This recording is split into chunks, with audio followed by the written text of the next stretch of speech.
ভিডিওটা।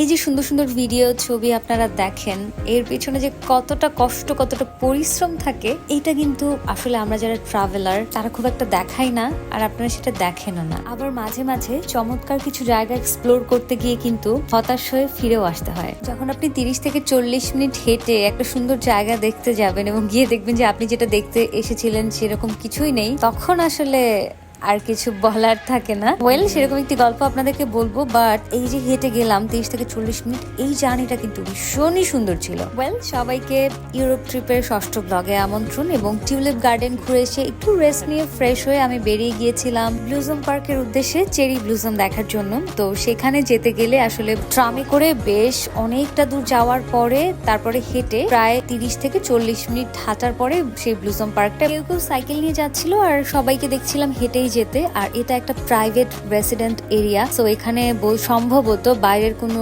Private car ঢুকতে দেয় না, আমার চোখে পড়েনি অন্তত। রাস্তাটা ভীষণ সুন্দর ছিল, আপনারা তো দেখতেই পাচ্ছিলেন। পাশের বিল্ডিং গুলো এত চমৎকার করে বানানো, ডুপ্লেক্স বাড়িগুলো, এটাকে চোখের জন্য ভিটামিন ছাড়া আমি আর কি বা বলবো। ওয়েল, আমস্টারডাম থেকে বেশ অনেকটা দূরে চলে এসেছি এবং হাঁটতে হাঁটতে একটু ক্লান্ত তো লাগছিলই, বাট তারপরে ভাবছিলাম যে এত দূর হেঁটে তো চলে এসেছি, আর একটু না হয় যাই এবং ব্লুজম পার্কটা দেখি, যে কারণ চেরি ব্লুজম আমার ভীষণ পছন্দের।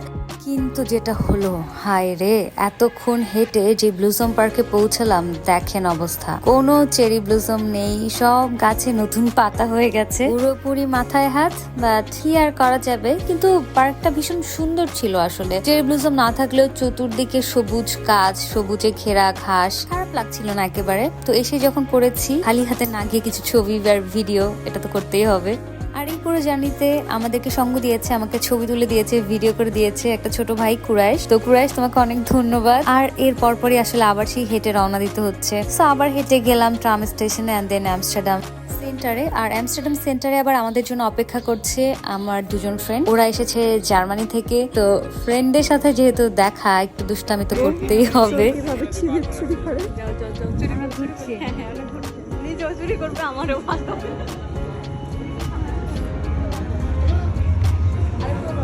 আর এর পর আসলে পরদিন সকালবেলা আমরা যাবো গেথরন।